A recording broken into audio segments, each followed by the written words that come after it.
Welcome to sports life. আপনাদের সাথে আছি আমি মঞ্জুরি আজাদ এবং সেই সঙ্গে রয়েছে আমি সৈয়দ আবিদ হোসেন সামি। একটা শিক্ষা সফর চলছে এবং সেই শিক্ষা সফরটা সেই তাসমান সাগর পারে নিউজিল্যান্ডে, কিন্তু সেই শিক্ষা সফর থেকে আসলে প্রাপ্তির চাইতে অপ্রাপ্তির জায়গাটাই মনে হয় এখন পর্যন্ত সবচাইতে বেশি। এই সমস্ত ব্যাপার নিয়ে আমরা বিস্তারিত আলোচনা করব। আর আমরা বিস্তারিত আলোচনা করবো আমাদের আজকের অতিথির সাথে। আমাদের আজকের অতিথি নোমান মোহাম্মদ, ক্রীড়া সাংবাদিক। নোমান ভাই ওয়েলকাম। নোমান ভাই welcome back once again to sports life. Thank you very much. Noman ভাই, প্রথমেই জানতে চাইবো শিক্ষা সফর কেমন দেখছেন? আমরা তো পর্যবেক্ষক, সো আমাদের কাছে তো আমরা পর্যবেক্ষণই আসলে করছি। খুব যে আনএক্সপেক্টেড আসলে সেটা বলা যাবে না। আমরা যতই বলি যে না ঠিক আছে, বাংলাদেশের প্রত্যাশার জায়গাটা তো সবসময় বড় থাকে, প্রত্যাশার জায়গাটা সবসময় বেশি থাকে যে বাংলাদেশ জিতবে। বাংলাদেশ ক্রিকেট টিম যখনই যেখানে খেলে, যার এগেনস্টেই খেলে, বাংলাদেশের আর কোনো সেক্টরে, শুধু স্পোর্টস নাই, স্পোর্টসে তো আমাদের কয়টা অ্যাসোসিয়েশন ফেডারেশন মিলে কত 52-53টা আছে মনে হয়। সো কোনো সেক্টরেই কিন্তু আমরা ওরকম ওই আশা নিয়ে খেলাটা শুরু করতে পারি না। এবং শুধুমাত্র স্পোর্টসের কথা আমরা বলছি না, বাংলাদেশের অলমোস্ট যে কোনো সেক্টরের মধ্যে শুধুমাত্র ক্রিকেট টিমটা যখন খেলে আমরা প্রায় সবাই আশায় থাকি। হ্যাভিং সেড দ্যাট, নিউজিল্যান্ডে খেলাটা সবসময় কঠিন, আমরা কখনোই জিতিনি।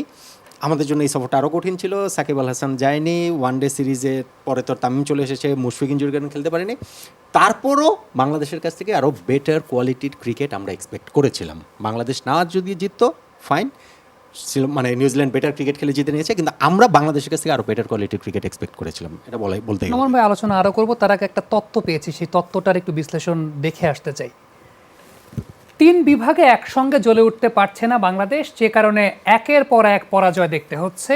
তবে শেষ ম্যাচে সেটা করে দেখাতে মুখিয়ে বাংলাদেশ দল, এমনটি বলেছেন গত ম্যাচে দারুণ পারফর্ম করা সৌম্য সরকার। সিরিজের শেষ টি-20তে কাল নিউজিল্যান্ডের মুখোমুখি হবে বাংলাদেশ। অকল্যান্ডে দিবারাত্রির ম্যাচটি শুরু হবে বাংলাদেশ সময় দুপুর 12টায়। নেপিয়ারে লিটন দাস, নাইম শেখ যখন রানতাড়া করতে নামেন তখনও তারা নিশ্চিত ছিলেন না জয়ের লক্ষ্য কি। একবার 148 তো শুরুর 9 বল পর সেটা হয়ে যায় 170। রিয়াল ম্যাথডে ম্যাচ অফিসিয়ালদের যে ভুল, সেটি যে মাঠের ক্রিকেটে রণক্লান্ত ও ছন্নছাড়া টাইগারদের দিগ্ভ্রান্ত করেছে, সেটি স্বীকার করছেন সৌম্য সরকারও। ফার্স্টে আমরা যখন দুজন ব্যাটিংয়ে গেছি, টার্গেটটা ঠিক ছিল না। তারপর আমি যখন মাঠের ভিতরে গেলাম তখন আম্পায়ারের সাথে কথা বলে উনি বললো যে এরকম একটা টার্গেট। তার 27 বলের 51 আশা জাগিয়েও নিভে গেছে অবেলায়। জাতীয় দলের হয়ে সবশেষ 8 ইনিংসে 2বার শূন্য, আর ওই একমাত্র 50-র মালিক সৌম্য বলছেন সমন্বয়ের বড় অভাব মাঠের ক্রিকেটে। আমরা যেভাবে খেলছি, আমরা হয়তো বা বলাররা একদিন ভালো করছে বা ব্যাটসম্যানরা, এখন আর একটা ম্যাচ বাকি আছে। তো নেক্সট ম্যাচ যদি আমরা ব্যাটিং, বোলিং, ফিল্ডিং 3টা ডিপার্টমেন্টে আমরা ভালো করতে পারি, আমার কাছে মনে হয় আমাদের কাছে জেতা সম্ভব। গত 19 বছরে নিউজিল্যান্ডের মাটিতে তাদের বিপক্ষে খেলা সব ম্যাচে হেরেছে বাংলাদেশ। সংখ্যাটা এখন 31। হারের বৃত্তে বন্দী বাংলাদেশ সিরিজের শেষ ম্যাচে অংশ নিতে ইতিমধ্যে পৌঁছেছে অকল্যান্ড। শেষ ম্যাচেও অভিজ্ঞ মুশফিকুর রহিমের সার্ভিস পাওয়ার সম্ভাবনা কম, তবে মুশির জন্য শেষ সময় পর্যন্ত অপেক্ষা করতে চায় টিম ম্যানেজমেন্ট। নেপিয়ারের মতো অকল্যান্ডের ম্যাচেও বৃষ্টি বাগড়া দিতে পারে বলছে আবহাওয়া রিপোর্ট। মনজুর মোর্শেদ, যমুনা স্পোর্টস। নোমান, আমার একটা স্পেসিফিক প্রশ্ন আছে আসলে, সেটা আপনি ক্রিকেট অনেকদিন ধরে দেখছেন, অনেক কিছু আপনি জানেন, ডোমেস্টিক এরিনাতে পারফর্ম করছেন, যারা তাদেরকেও দেখছেন। আসলে ঘুরে ফিরে কিন্তু এই ক্রিকেটাররাই ডোমেস্টিক এরিনাতে পারফর্ম করে। একটা বিপিএল হয়, আমরা কিন্তু ঘুরে ফিরে সৌম্য, ইমরুল কায়েস কিংবা মোহাম্মদ মিথুন এদেরকেই পারফর্ম করতে দেখি। Najmul Shanto massive performer in domestic cricket. Ultimately এর বাইরে কিন্তু ওইভাবে আরিফুলকে আমরা একটা সিজনে দেখেছিলাম, বিপিএলে পারফর্ম করেছিলাম, মানে টি-20 স্পেশালিস্ট বলতে এই প্লেয়ারদেরকে দেখি, আফিফ হোসেন ধ্রুব। আলটিমেটলি এরা যখন ন্যাশনাল টিমে যাচ্ছেন, অন অ্যান্ড অফ, এটাকে আমাদের বাংলাদেশ ক্রিকেটের আলটিমেটলি হাইয়েস্ট স্ট্যান্ডার্ডই আসলে এইটা। মানে আমরা যখন বলি কোনো একজন প্লেয়ার খেলতে থাকেন, ব্যর্থ হন, তখন বলি অল্টারনেটিভ আরেকজন প্লেয়ারকে নিয়ে আসা হোক, সেই প্লেয়ার ব্যর্থ হন, তখন বলে আরেকজনকে নিয়ে আসা হোক। আমাদের স্ট্যান্ডার্ড এটা আসলে মেনে নিতেই হবে। এখন আপনি বলতে পারেন যে স্ট্যান্ডার্ডটা এত বছর পরে এই জায়গাটাতে পড়ে থাকলো কেন। বাংলাদেশ ন্যাশনাল টিমে যখন একজন প্লেয়ার ইনক্লুড হয়ে যান, নতুন করে একজন প্লেয়ার যখন আসেন, আসার পরে কিছুদিনই তার 1-2টা ভালো ইনিংস খেলে 1-2টা ভালো পারফর্ম করলেন, তারপরে তিনি কেন্দ্রীয় চুক্তিতে চলে আসবেন, তারপরে তিনি প্রবল জনপ্রিয় হয়ে যাবেন, মিডিয়া, সোশ্যাল মিডিয়াতে ব্যাপক তাকে প্রশংসা করা হবে, এবং তখন তাদের মধ্যে এক ধরনের একটা তৈরি হয় যে মানে সব পেয়ে গেছে এরকম একটা ব্যাপার তৈরি হয়। এটা হয়, এটা রিয়েলিটি, এই রিয়েলিটি অস্বীকার করার কোনো উপায় নেই। কিন্তু সেই রিয়েলিটি তো বিশ্বের অন্যান্য দেশের ক্রিকেটারদের ক্ষেত্রে হয় না কেন? অন্যান্য ফুটবলারদের ক্ষেত্রে হয় না কেন? ইন্ডিয়াতে ক্রিকেটারদের নিয়ে হাইপ তো আমাদের চেয়ে অনেক অনেক বেশি। ফুটবলারদের ক্ষেত্রে তো এখন মনে করেন যে ইংল্যান্ডে যে ছেলেটা বড় হচ্ছে, ব্রাজিলে যে ছেলেটা বড় হচ্ছে, আর্জেন্টিনার যে ছেলে, তার তো 8 বছর বয়স থেকে সে মিডিয়ার ফোকাসে থাকে। এখন সোশ্যাল মিডিয়া তো সেই সব দেশেও আছে, মানে ওইসব দেশে যে নেই তত না, কিন্তু তারা ম্যাক্সিমাম ফোকাসটা হারায় না কেন? আমরা হারিয়ে ফেলি কেন? আমরা হারিয়ে ফেলি এই কারণে সেখানে ক্রিকেটারদের দায় আছে, আমাদের সিস্টেমে দায় আছে। আর আপনি যে স্পেসিফিক কোয়েশ্চেনটা করেছেন সেই জায়গাতে আমার মনে হয় ক্রিকেটাররা খুব বেশি কমপ্লেসেন্ট হয়ে যান, কারণ তারা জানে ন্যাশনাল টিমে যদি আমি একবার চলে আসতে পারি, 1-2টা ম্যাচে যদি আমি পারফর্ম করতে পারি, তারপরে নো ম্যাটার হোয়াট আমি পরের 1 বছর 2 বছর অ্যাটলিস্ট আমি ন্যাশনাল টিমে থাকবো, হয় স্কোয়াডে থাকবো বা একাদশে থাকবো, বা যদি আমি বাদ পড়ি 1-2 সিরিজ পরে আমি আবার চলে আসবো, আমার পারফর্ম করতে হবে না, অন্যরা ব্যর্থ হবেন সেই সুযোগে আমি চলে আসবো। সে কারণে ওভারঅল ক্রিকেটার কোনো স্ট্যান্ডার্ডই আমরা একটা জায়গায় এসে আটকে গেছি, বরং বলা চলে আমরা আর একটু নিচের দিকে নামছি, আমাদের কার্ভটা কিন্তু উপরের দিকে না। এটা কিন্তু আমরা আসলে এটা আমাদের মাথায় রাখতে হবে। আমি শুধু ছোট্ট করে এটা বলি, আমরা যে পঞ্চপাণ্ডবের কথা বলি না, তারা তো নেক্সট জেনারেশনের চেয়ে বেটার ক্রিকেটার, বেটার ক্রিকেট খেলেই তো তারা বাংলাদেশ ক্রিকেটটাকে নেক্সট লেভেলে নিয়েছেন। এখন আমাদের পরের জেনারেশনের ক্রিকেটাররা কি পঞ্চপাণ্ডবের লেভেলে যেতে পারছেন? পারবেন মনে হচ্ছে? প্রতিশ্রুতি আছে, কয়জনের মধ্যে আছে?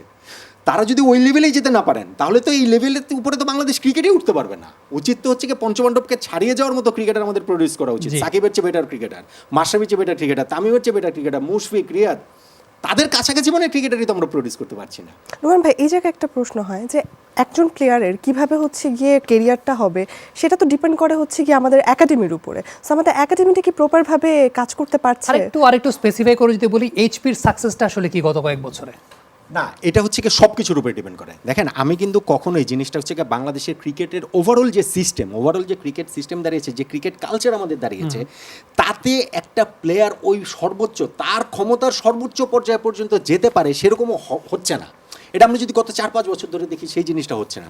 এখন এখানে তো সবারই দায় আছে, বিসিবির দায় রয়েছে, আপনি একাডেমির কথা বলছেন, আপনি এইচপির কথা বলছেন, প্লেয়ারদেরও তো দায় রয়েছে, বিসিবিরও দায় রয়েছে, প্রত্যেকটা জায়গাতে মিডিয়ার দায় রয়েছে, মাস পিপলের দায় রয়েছে। কিন্তু আবারও আমি ওই একই কথা বলতে চাই, সেই দায়টা কি শুধু বাংলাদেশের ক্ষেত্রেই প্রযোজ্য? বাংলাদেশেই কি সবসময় বলা হয় যে মানে মিডিয়া, তারপর হচ্ছে কি সমর্থক, সবাই মিলে হচ্ছে কি ক্রিকেটারদের বা প্লেয়ারদের নষ্ট করে ফেলছে?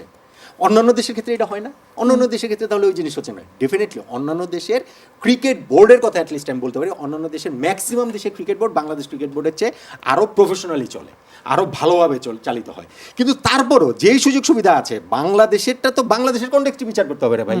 বাংলাদেশের ক্রিকেটাররা যেই ফ্যাসিলিটিস পায় সেটা তো আপনি বাংলাদেশের হিসাবে বিবেচনা করতে হবে। সো সেই হিসাবে আমাকে বলেন তো, একটা খোখো খেলোয়াড়ও তো আছে, বাস্কেটবল খেলোয়াড়ও তো আছে, হ্যান্ডবল খেলোয়াড়ও তো আছে, তাদের ফ্যাসিলিটিস আর আমাদের ক্রিকেটারদের ফ্যাসিলিটিস বলেন। ক্রিকেটারদের আমাদের গ্রাসরুট লেভেলে ফ্যাসিলিটিসের প্রবলেম রয়েছে, কিন্তু national level academy, national team, Sher-e-Bangla stadium, কিন্তু সেখানে তো কোনো প্রবলেম না। সো মানে প্রবলেম নেই বলতে আমি বলছি না অস্ট্রেলিয়া হয়ে গেছে, ইংল্যান্ড হয়ে গেছে, কিন্তু আমি বলছি যে ওই যেই লেভেলটাতে বাংলাদেশ রয়েছে তার চেয়ে উপরের লেভেলে বাংলাদেশ আসলে যাওয়া উচিত। কিন্তু আমার কাছে মনে হয় যে আমরা প্রত্যেকটা জায়গা থেকে, সবগুলো জায়গা থেকেই প্লেয়াররা নিজেদেরও দায় রয়েছে, বিসিবির দায় রয়েছে, এবং সবাই মনে হচ্ছে যে একটু আমরা পিছু টেনে ধরছি, যে কারণে আসলে বাংলাদেশের ক্রিকেট এগোতে পারছে না। এবং আমার সিরিয়াসলি আমার মানে ওই ভয়টা হয় যে এগোতে তো পারছি না, আমরা পিছাচ্ছি কিনা। আইসিসি র্যাঙ্কিংয়ে বেশ কয়েকটা পরিবর্তন এসেছে এবং বাংলাদেশের কয়েকজনের উন্নতি হয়েছে, কয়েকজনের আবার অবনমন হয়েছে। সেই ব্যাপারগুলো নিয়ে আমরা একটু কথা বলতে চাই। নিউজিল্যান্ডের সঙ্গে সিরিজের পারফরমেন্সের উপর ভিত্তি করে পরিবর্তন হয়েছে একাধিক বাংলাদেশি খেলোয়াড়ের আইসিসির প্লেয়ার্স র্যাঙ্কিংয়ের ধাপ, যেখানে র্যাঙ্কিং পরিবর্তন হয়েছে সৌম্য সরকার, মোহাম্মদ নাঈম, মেহেদী হাসান মিরাজ, মোস্তাফিজুর রহমান ও মাহমুদুল্লাহ রিয়াদের। এক নজরে দেখে নিব র্যাঙ্কিংয়ের পরিবর্তনগুলো। বছরের শুরু থেকেই সবার নজর আইসিসি প্লেয়ার্স র্যাঙ্কিংয়ে। একাধিক পরিবর্তনে এসেছে বাংলাদেশের খেলোয়াড়দের নামও, যেখানে চলমান নিউজিল্যান্ডের সাথে সিরিজের মাধ্যমে র্যাঙ্কিংয়ে পরিবর্তন এসেছে টাইগারদের। নিউজিল্যান্ডের বিপক্ষে নেপিয়ার ম্যাচে ২৭ বলে ৫১ রানের দুর্দান্ত এক ইনিংস খেলে টি-20 র্যাঙ্কিংয়ে ৪১তম স্থানে এখন সৌম্য সরকার। সেই সাথে অবস্থার উন্নতি হয়েছে মোহাম্মদ নাঈমেরও। নিউজিল্যান্ডের ২ ম্যাচ মিলে ২৭ ও ৩৮ রান করে ১৩ ধাপ এগিয়ে এখন নাঈমের র্যাঙ্কিং ২৮ নম্বরে।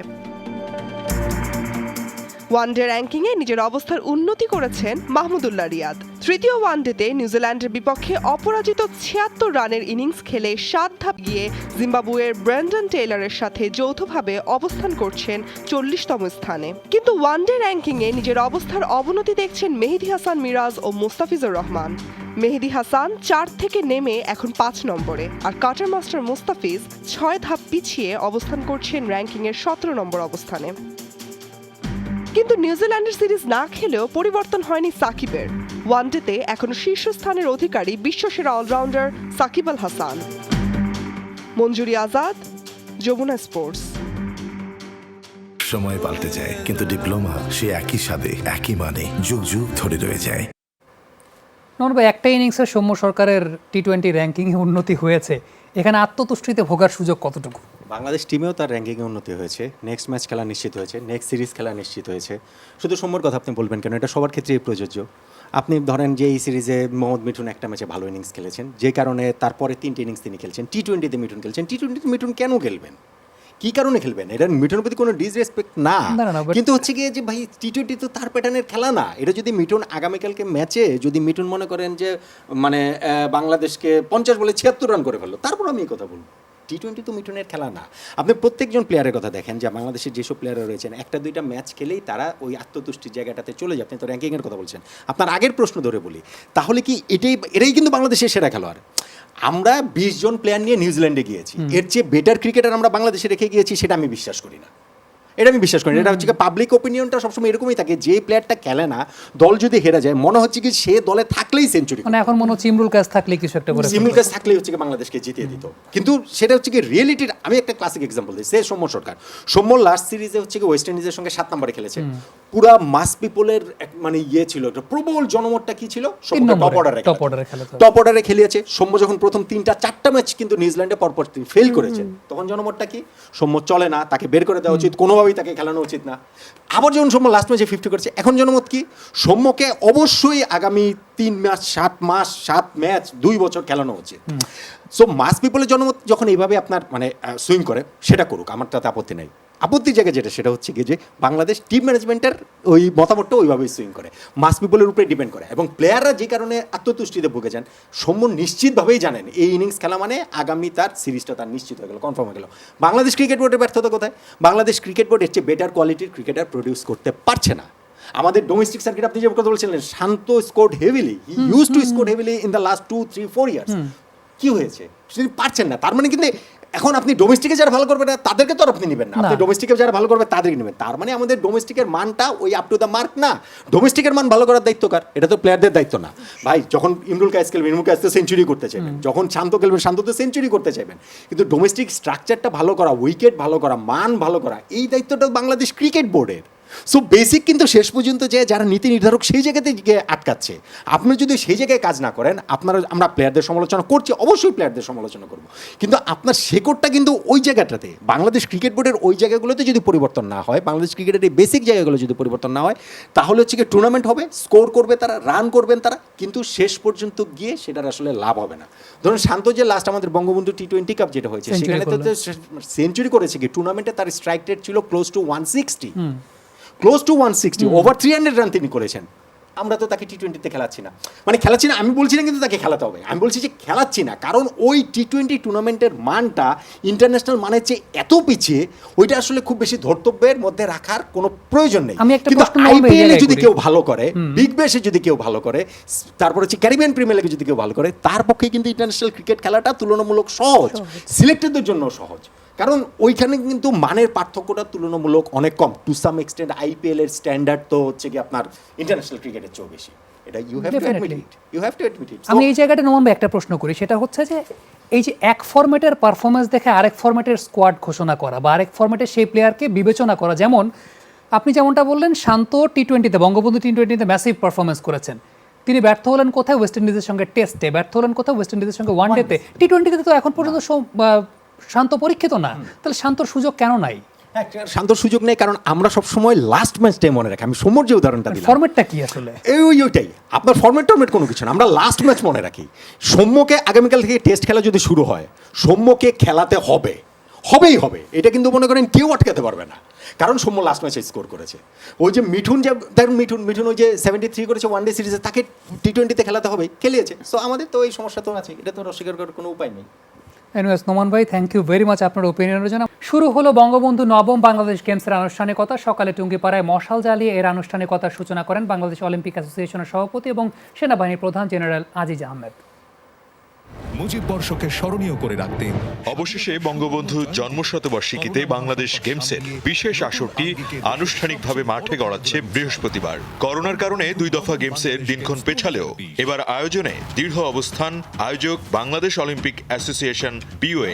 তবে দ্রুততম সময়ে গেমস শেষ করতে এরই মধ্যে মাঠে গড়িয়েছে কিছু খেলা। বঙ্গবন্ধু জাতীয় স্টেডিয়ামে জমকালো অনুষ্ঠানে প্রধানমন্ত্রী শেখ হাসিনা ভার্চুয়ালি উদ্বোধন করবেন গেমসের নবম আসর। ঢাকা সহ 9 শহরে 29 ভেন্যুতে 10 দিনে 31 ধরনের খেলাধুলায় অংশ নিতে প্রস্তুত প্রায় 5300 অ্যাথলেট।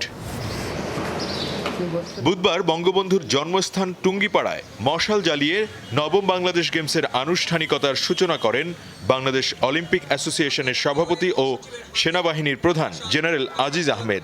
পরে দেশসেরা 20 ক্রীড়াবিদের হাতে হাতে মশালটি ঢাকায় পৌঁছে নবম বঙ্গবন্ধু বাংলাদেশ গেমসটা আমরা কন্ডাক্ট করাবো।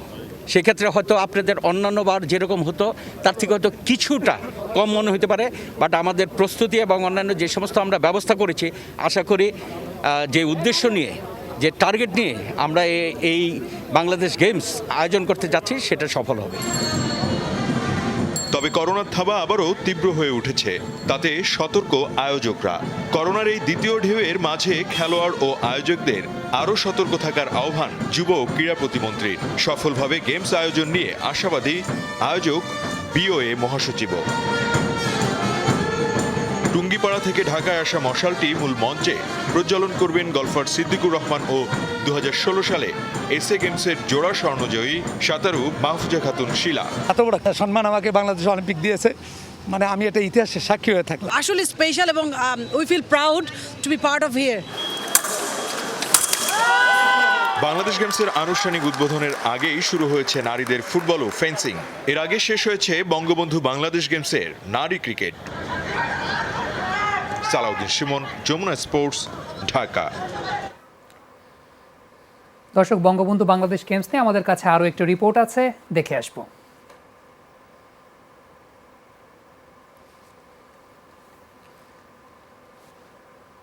আমরা অপেক্ষা করছি রিপোর্টটির জন্য।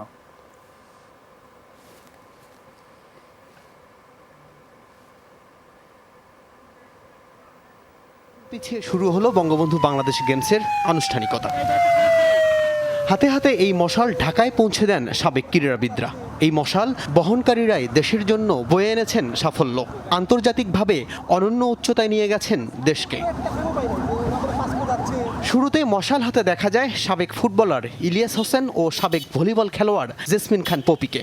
গোপালগঞ্জের ঘোড়াপাড়ায় মশাল গ্রহণ করেন অন্য দুজন। এত বড় একটা সম্মান আমাকে বাংলাদেশ অলিম্পিক দিয়েছে, মানে আমি এটা ইতিহাসের সাক্ষী হয়ে থাকলাম। এত বড় একটা অনুষ্ঠান এবং তার এলাকায়, এটা আমার কাছে সব থেকে বেশি ভালো লেগেছে। এটা একটা ইতিহাসের স্মৃতি এবং আমাদেরও একটা জীবনে একটা প্রাপ্য। এই গেমটা এত একটা গুরুত্বপূর্ণ এবং এত একটা মানে ডিমান্ডফুল গেম যে এই গেমসে যারা পার্টিসিপেট করছে তারা ধন্য। আসলে স্পেশাল এবং we feel proud to be part of here.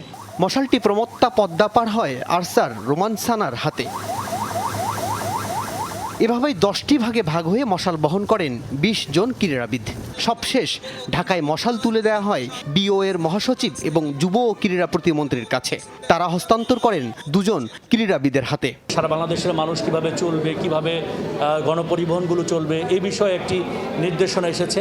তো সেই নির্দেশনা মেনেই আমরা আমাদের কার্যক্রমগুলো আমরা পরিচালনা করব। কোভিডকে জন্য যে সমস্ত আমাদের দরকার সেই সমস্ত আমরা স্বাস্থ্যবিধি মেনেই চলতেছে। এর আগে মশাল প্রজ্বলন করতে টুঙ্গিপাড়ায় আসেন সেনাবাহিনী প্রধান জেনারেল আজিজ আহমেদ। শ্রদ্ধা জানান বঙ্গবন্ধুর সমাধিতে। পরে সমাধির অদূরে করা হয় মশাল প্রজ্বলন। মশাল পথ দেখানো এই আলোর শিখা এমন স্থানে জ্বলল যেখানে জন্মে পুরো জাতিকে পথের দিশা দিয়েছিলেন বঙ্গবন্ধু। মশালের এই আগুন নেভার আগে 5000 ক্রীড়াবিদ নিজে জ্বলে ওঠার প্রতিযোগিতা করবেন, লড়বেন পদকের জন্য। আল আমিন হক, যমুনা নিউজ, টুঙ্গিপাড়া, গোপালগঞ্জ। এই ছিল আমাদের আজকের স্পোর্টস লাইভে। এতক্ষণ আমাদের সাথে থাকার জন্য সবাইকে ধন্যবাদ। বাই।